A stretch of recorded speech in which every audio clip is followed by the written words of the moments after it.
Hello everyone and welcome to the next episode of Aussie Tech Security. It is in fact number 17 after a quick check to see what we're up to. And welcome once again. So this episode we've got a very interesting and timely topic to be talking about. We're going to talk about the DDoS attacks that are happened in the pretty much most of the East Coast of the US and probably much of the US actually. But we're going to hear a bit about all that soon. We are brought to you by athwebhosting.com.au and also you can get Roger's book on tech security. I think you can get it at Amazon and rogersmith.com.au/Roger. Can we link from there? Good. Yeah, you can actually. I think I put it on my website. All right. And how are you, Roger? Anyway, yes, welcome. Yes, sorry, you're all over the place today. I know. What's going on? Not much. How are you? Yeah, good. Thanks. Looks like you're back in the some sort of wherever you were, the university or something. Where were you? Yeah, I'm back at ADFA. I'm just sitting in for someone who's not here today. Right. We have a revolving sequence of looking after the actual infrastructure, so that when they're teaching courses, someone's on call. Right. And the person who's supposed to be here rang me up this morning and said, are you doing anything this morning? Can you come in and do this now? Oh, excellent. So I did. Yeah, good stuff. Yeah, well, it just in case that something breaks and they need to have it fixed straight away, because otherwise it's very inconvenient if you're actually teaching someone and the infrastructure stops working properly. Yes. Because you just haven't got time to fix the problems. No, well, that's right. And look, if anyone wants to contact Roger, he's on the Twitter at SME Security and also his webpage at rniconsulting.com.au. All right, now DDoS. Now I looked up DDoS when I knew we were going to talk about this, and I knew sort of basic things about it, but what I found was, interestingly, and you can tell me if this site is something that you use or you should trust, is I found a site called the DigitalAttackMap.com. Oh, yes. Have you heard of that? No, but I've seen similar. Yeah. There's a number of, if it's exactly what you're talking about, it'll show where the DDoS attacks were targeted at, and also where some of the actually attack systems were actually located in that respect as well. Yeah, well, this page actually, this one is the DigitalAttackMap.com. It's a live map of the world where current DDoS attacks are happening, apparently. Wow. And it looks like Great Britain and Norway are having a bit of strife. So I don't know what constitutes strife, but anyway, that's something, that's a resource you can go and have a look at, and if you're interested in it, after you find out all about DDoSes, which is what we're going to talk about. Now, yes. What can you tell us about a DDoS? I suppose we better start with, what is it? Well, a DDoS attack started in the early 2000s, and it used to just be a glorified attack at ICMP level. And what the system was designed to do was actually kick things off the internet by generating so much traffic it doesn't know what to do. From that, it then generated into systems things like the ion cannon that was created about 2008. And these were designed to not only do ICMP, but actually TCP attack systems. They've now transitioned into what happened on the weekend with what happened with Internet of Things devices that have a default username and password that can't be changed. There was something like 60,000 of them that attacked Dyn in that respect, but they've probably got 6 or 7 million out there. Just that some of them weren't connected to the internet at the time and they weren't used. So what that means is so someone's taking control of baby monitors and printers and baby monitors, printers, Fitbits is another one. Anything that has a internet connection that they can actually target through a vulnerability. And the vulnerability in this respect is it's a Chinese motherboard that's been created that has locked in a username of admin and a password of password. Oh, excellent. And you can't do anything with it. You can't change it. And this has caused a major problem across the board. And it's something that the IoT world has been, or the security people who have been looking at the IoT world have been saying that this is a huge problem. this attitude that nobody's going to worry about it, it's just a piece of equipment that nobody's going to worry about, has proven how big a problem this is going to be. And until Massive. it was huge. It literally took out probably 30% of the internet in the States over the weekend. Wow. Now, if you think about the amount of traffic that would have generated, then they're talking about terabytes of data per second. It's quite a phenomenal amount of information that they would absolutely hammer this individual site with. So what happens is the miscreants, they get control of the baby monitor, of your printer, of whatever through the internet. They program it. So they're programming it to just hit Amazon.com just to inquire. No. In this respect, they didn't do that. What they did was they actually hit the internet works on a big, let's say, phone book. Okay, you want to go to Amazon.com. There is an address for Amazon.com on the internet. Yep. Now, to get that information is a system called DNS, Domain Name Services. Now, those are a vulnerability that's been pointed out a number of times in the last couple of years, that if you start attacking those systems, then whoever has access to, or whoever his domain is on those systems, can have a problem at that respect. And this is what this targeted system was at. What they did was they actually targeted the DNS system. So when you looked up Twitter on your internet device, it couldn't actually resolve Twitter to an IP address. Right. So they've attacked the phone book. Yes, they've literally burnt the damn thing and thrown the ash in the air and said, "Ha! Now look what you've done." Now, I was just going to say, sorry, just before you go, just to give you an idea of the magnitude, can you call it, of the attack? Look, I've got a list here of what some of the biggest sites that have been affected. And look, I'm just going to go through these really fast, and not all of them because there's so many. Of the big ones I can see: Airbnb, Amazon, Ancestry.com, BBC, the Boston Globe, CNN, Comcast, Fox News, The Guardian, GitHub, HBO, HostGator, iHeartRadio, Mashable, Netflix, the New York Times, PayPal, Pinterest, PlayStation, Quora, Reddit. I'm skipping heaps. Second Life, Shopify, Slack, SoundCloud, Squarespace, Spotify, Starbucks, Tumblr. So everything, the whole phone book out the window. Xbox Live, Yammer. Yep. Wow. And it wasn't because they targeted those individual companies. They targeted the phone book. By taking out the phone book, you literally, all of the other repercussions of it were pretty phenomenal. And it's something that not even most, I suppose, security people would have thought about, because the actual impact of it is quite phenomenal. And if you think about it, you take out one phone book, the Eastern States American phone book. These are the problems that it created, and it's quite phenomenal. Yeah, it's massive, wasn't it? Oh, Visa is another one. That's a big one. Now, So now, who's responsible? Why did we? Do you know why or who? Don't know. No. This is again. Nobody's claimed credit for it yet. Well, in the just according to the Wikipedia that I had a bit of a poke at, and this might have just happened today. It says here that the October 21st, 2016, blah, blah, blah, the group Anonymous at New World Hackers claim responsibility.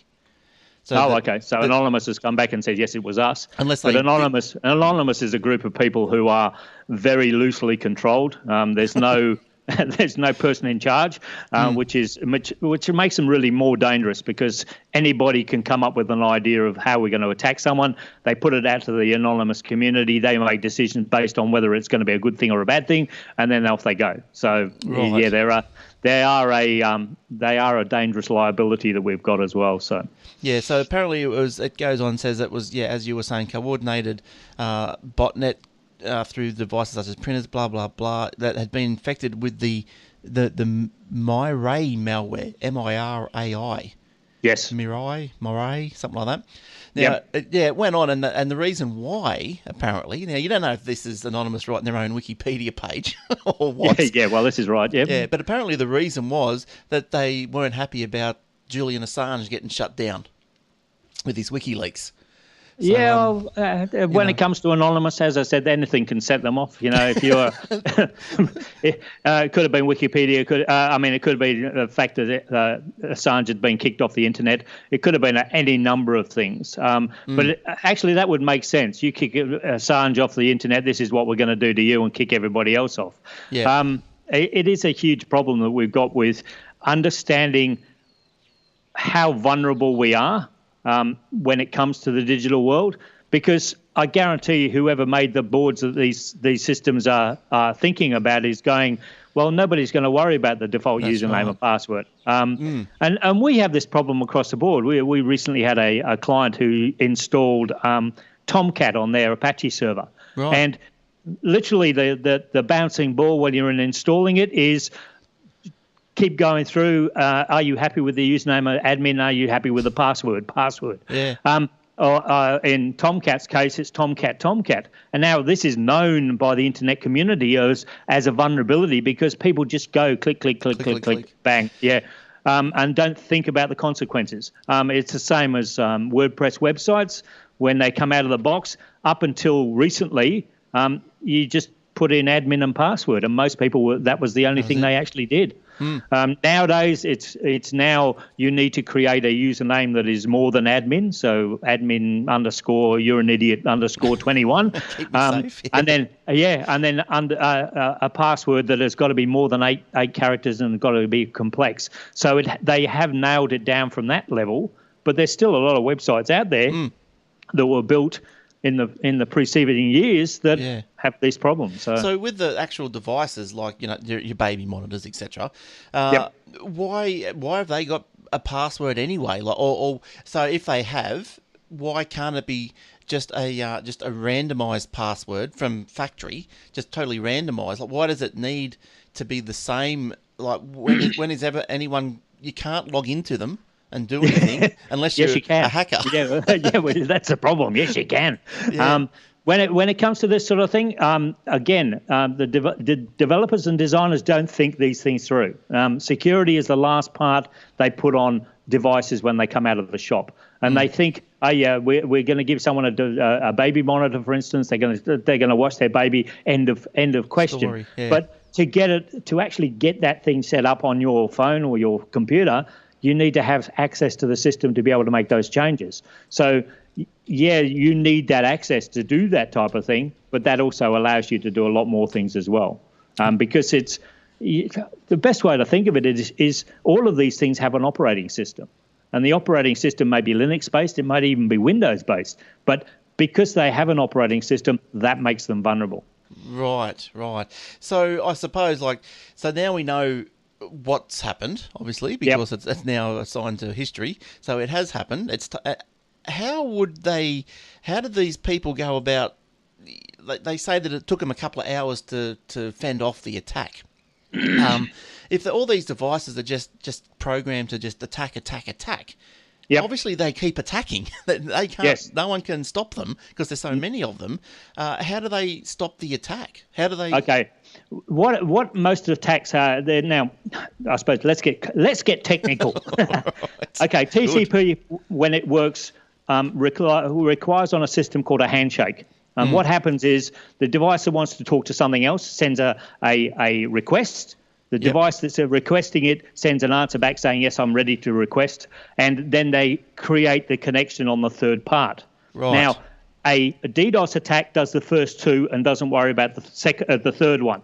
Right. And most of the systems at the other end suddenly go, I've got all of these open connections, and that's why I'm having a problem with all of the information coming in.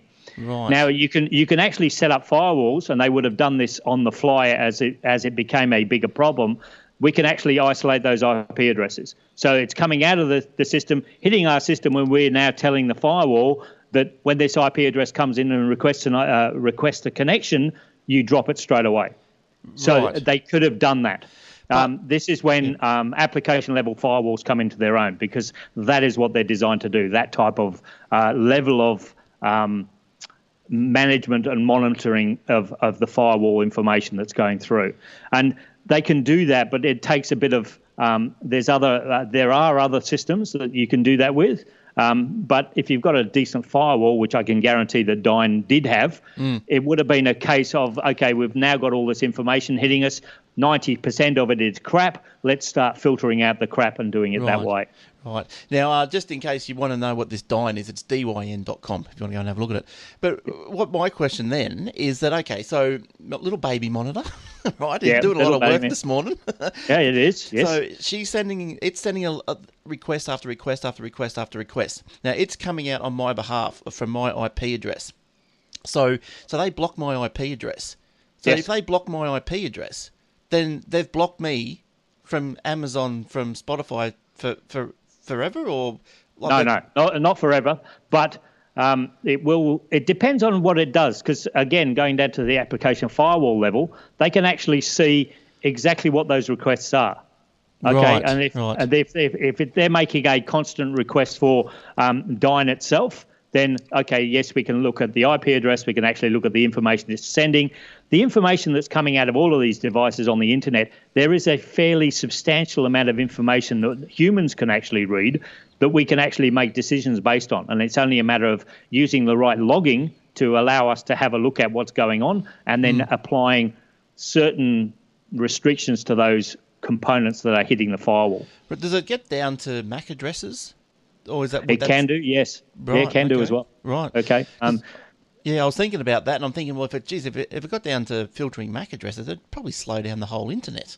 Yes, it would. But most MAC addresses also work on the principle that there's a individual MAC address for every device on the system. That was great up until about 10 years ago. Now we've got more devices than we have got MAC addresses, and that has now created other problems. Wow, yeah, because those MAC addresses aren't they hexadecimal, so many characters long? Yeah, 12 characters. No, 12 characters, hexadecimal. Poor, and we've got more. Wow, that's massive. Yeah, so it's about 1.3 billion addresses they can use. Right. And now we've got 7.8 billion systems out there now using MAC addresses. Yeah, so we can actually have 5 or 6 having the same address. Now, in most cases, when they come out of a factory, they are individuals, but once again, they're going to run out of addresses. And I suppose there's no is there like a phone book again of like who's used what address, or that people just go whatever. Yeah, whatever. Well, the first 6 numbers are the manufacturer. The last 6 are a random number. So in most cases, you still got a chance of being relatively unique on the internet. Now, just through we were doing the Aussie Tech Heads this week, and just through that, Jason was saying about we talked briefly about this because I knew we were going to talk about this on this show, but he was saying that so they get remote control of your baby monitor. So then what happens is you can even just when you turn the baby monitor off and back on again, yes, it resets and it doesn't have the virus because it's loaded up from the ROM or whatever, but it only takes like 2 seconds for the virus to get back into it. Yes, this is very true. Traveling around the internet, so can it be if we had control over the passwords of these things, could it have still been infiltrated, or is it just purely because it's all admin password? That's the main reason. One of the ways the internet work is they've got automated systems. Now, there would have been a script out there that goes, look for this port on these IP addresses, and if you then get into that port and put in username and password, then from there, it then will test and see if the system is working or not. Right. Okay. Now, what they do is they then, yes, we have username and password that are correct. Here's the script. Okay, yeah, right. Okay, now if it didn't get username and password, it would have gone to the next one, and the next one, and the next one. Now, these systems, automated systems, can do, let's say, a million IP addresses a day. So there's a fairly substantial amount of automated systems all over the world running this sort of system. So as you can see, turn it off, turn it back on again, you're still vulnerable because you haven't fixed the problem. Yes, you've cleared the memory, but you haven't fixed the problem. Is there any way to protect yourself? Not at this level, no. Right. Okay. So if you've got a printer or the baby monitor with the admin with the password and whatever, you can't if No. it's just susceptible. It's actually hard coded into the operating system of the device board itself. So once this Mirai malware is out there, like it's going to be hard to actually kill that script from just roaming the internet continuously. That is correct. Yes. So all these devices, no matter when you turn them on, they're going to be infected. Yep. Wow, that's massive. So, well, if I saw on the news today that the company who makes the motherboard that these systems are being on are recalling 6.8 million of them. Right. Yeah, so that's going to make a rather big hit financially for them. Yeah, I reckon. Also, what's the answer? What are they going to do? Are they going to recall them? How are they going to move forward, do you reckon? Don't know. That one I don't know. Obviously, somewhere along the line, they've got to take the hard-coded system out of it and make it so that there's a human influence on it.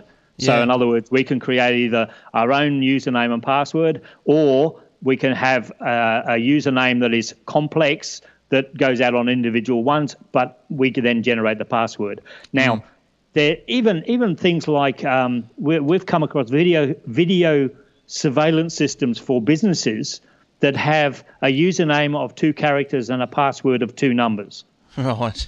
Excellent. Okay. Now, so you've got 26 by 26 chances of having a finding out what the right username is, and 100 times of finding out what the right password is. So you can see where this type of thing becomes a problem, because if we've got those restrictions on it, today's computing power, anything under 8 characters can be cracked within 4 weeks. So all of that information is out there, and we've got to do something about it. So now my baby monitor's infected. So I don't care, because it's not affecting me. It's affecting Din. So hate to correct you. Yes. Why is it affecting me, and why? Yes. Well, it's now affecting you because now I have control of the baby monitor. Okay, right. I can pick up your feed.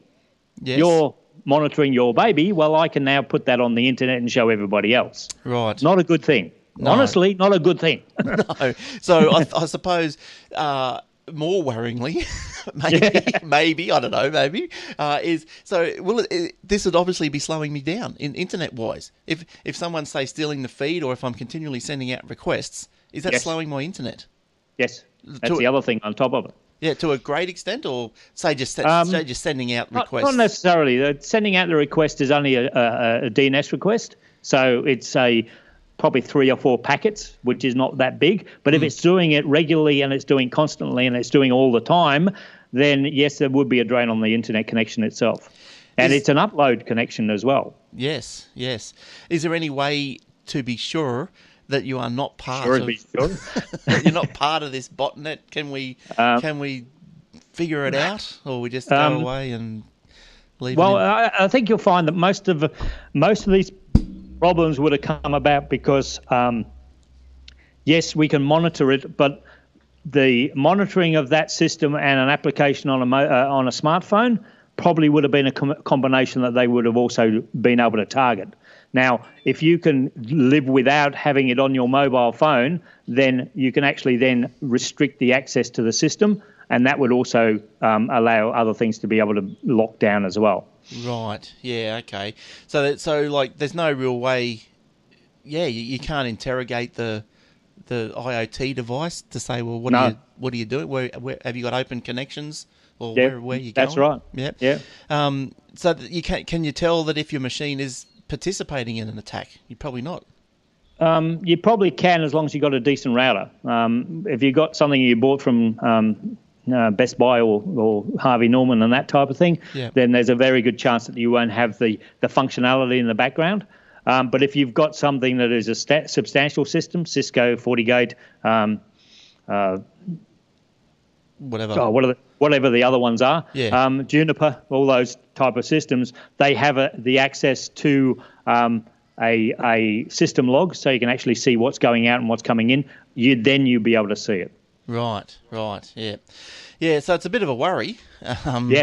Very much so. Yeah. So devices that come out with the username and password that are changeable by you, are are they affected? Like, or is there another hidden username password actually further down into the hardware of the machine? Or Well, they reckon this was targeting a hard-coded system on the ROM. So if that was the case, then it wouldn't matter what was above it. We could still get to the underlying system. Right. Okay, so that yes, it's a problem. No, we probably couldn't have stopped it from happening. Yeah. So just going back to the DIN, I've just seen here just to tell you guys what happened, timeline. So at 7 a.m. The DDoS attack began and then was resolved by 9:20. So in that time, they would have fallen off their chairs and gone, "What the hell's going on?" and scratched their heads. Yeah. The seam and the knock would have been running around in ever-decreasing circles, bumping into each other, because they would have had people on site from 7 o'clock till probably 7:30. They would have been calling everybody in. And then from there, 7:30 to 9 o'clock, they would have been working on how we're going to resolve the problem and what are we going to do about it. Right.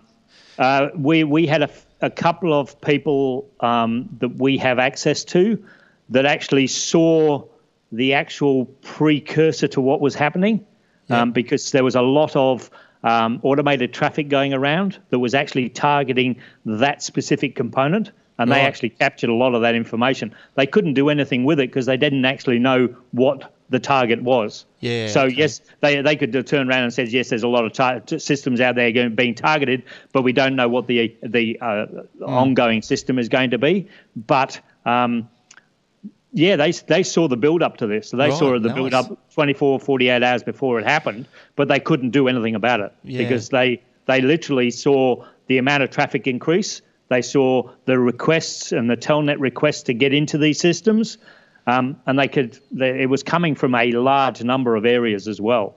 And that was the other thing as well. So infected machine was then infecting other machines. So then a second attack was reported at 11:52 a.m. Yep. And then a third attack was in the afternoon at about 4 a.m. to 6:11 p.m. Yep. So, and by then the DIN had resolved the issue. So would they have been just madly blocking IP addresses?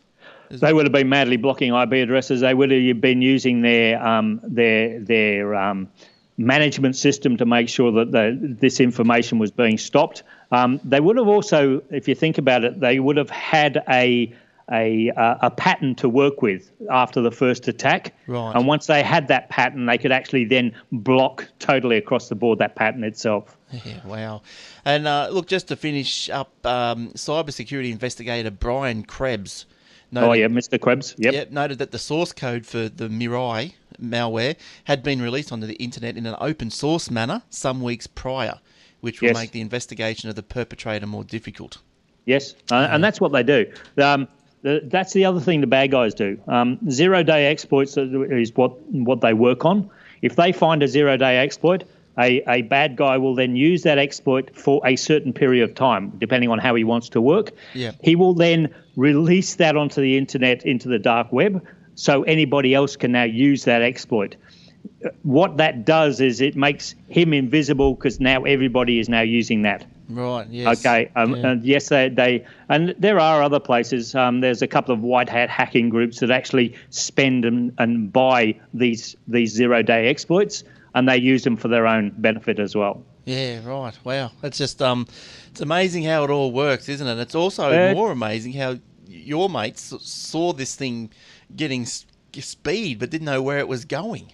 Yeah, that's amazing we were as well. We were actually looking some logs this morning from what was going on, and it was noticeable. The traffic actually in Australia, in both Sydney and Melbourne, doubled, literally going through their system. And they went, well, something's going to happen. Something's going to happen in the next 24 hours. We're buggered if we know what it is, but something is going to happen. Wow.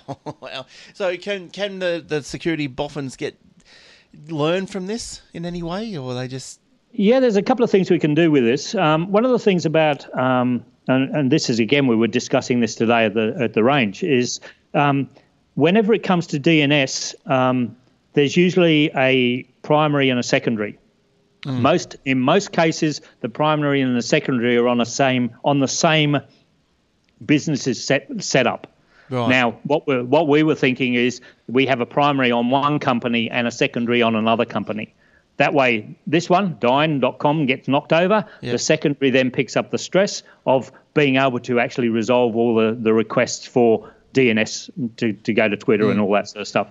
Yeah. How we can set that up means we have to change some of the attitudes of the registrars to do it. Right. Because in most cases, my DNS comes to you and I have to have everything on there. Whereas the only other way is I have my own DNS system and then people can put their secondaries on there. So I guess for now, the most important thing is, I suppose, if you can, you go out, buy a baby monitor and find out whether you can change the username or password or not before you buy it, if you want to be totally safe. In most cases nowadays they have actually the working information on the back of them, and you can actually see if it says, just do a Google search. Yeah. Google is your friend. Find out what make and model it is, run it against the internet and find out if there are any vulnerabilities on it. They are 99% of the time well documented. Yeah, if there's a default password, username and password, it will be there because someone would have put it out there. So just quickly, because I know we're just running out of time, but so they people can get control of the baby monitor, to go and do a DDoS attack. So once they script into it, can they also then start placing ransomware within that network? Yes. Would that be possible? Yes, not so much with the baby monitor, but there are other devices that have the capability of being able to do that, because they have most devices we buy, baby monitors, printers, that type of thing, have a minimal processing speed, RAM availability, ROM availability. Now, if we've got more than we need, then there's a chance that we can then actually use that for other things as well. Right. So we can use that as a command and control center for other attacks. All right. So best thing, as we just said, run it against the internet, see if there's any vulnerabilities, and try and get something that change the username or password. It's hard with a printer. It's hard with a lot of things. Right. Yeah, that's right. But printers is not so bad, because unless you have a requirement for it to be printing from the internet, we can actually block those ports anyway. Right. So internally, we can actually stop it. There are other things that we can, we might be able to attack someone and then infect a computer that then attaches back to someone else. So it goes outbound from the firewall, not inbound from the firewall. Now, if that's the case, then, you've got a problem. But again, that's where a decent firewall comes into the equation as well. Oh, well, thank goodness we got people like you, Roger, running around trying to keep us safe. Yeah, right. Yeah. But this, as I say, I've been pushing this bandwagon for the last 4 or 5 years about the insecurity of IoT. And IoT is a great thing, and it's got so much hype at the moment, but the last thing they think of is security of the system. Well, I think it's obviously cost a lot of money over in din.com and over there, and I think it's probably woken a few security giants up, and maybe they're going to start thinking, well, let's bed this down properly. Well, it'll be interesting to see if Dyn actually comes back and goes, well, you made the devices that attack me. Are you liable? Right. Well, okay, and I don't think anybody's thought about that yet. No, because if I was Dyn and I just had my system, all my clients knocked off my system, which then damages my reputation. Yeah, and it's because you released a product that has caused this. Yeah, who's liable? Okay. Well, think about that. Yeah, on that question, we'll leave. We'll ponder that forever and more, and we'll get out of here. So that was a very interesting chat, Roger. Thank you very much. No worries, Glenn. Anytime. That was great. I understand a bit more now about the DDoSes and what's actually happened over there this past week or so. So that's great. All right, thanks everyone. Thanks for listening. And any lunch for learns coming up? No, we're putting together a seminar that we're going to do a roadshow around Australia for. At the moment. Yeah. Until we realised how much work it is. Right. Right. Then we went, are we going to do this? So hopefully we're looking at January. Nice. Yeah, so late January, early February, we might do Melbourne, Sydney, Brisbane, Adelaide, Perth, and then see how it goes from there and see if we can do it regularly after that. So. All right. Good stuff. Sounds good. All right. Thanks, Roger. Thanks, everyone, for listening, and we'll see you guys soon. Cheers. Thanks, Roger. Bye. Thanks, Glenn.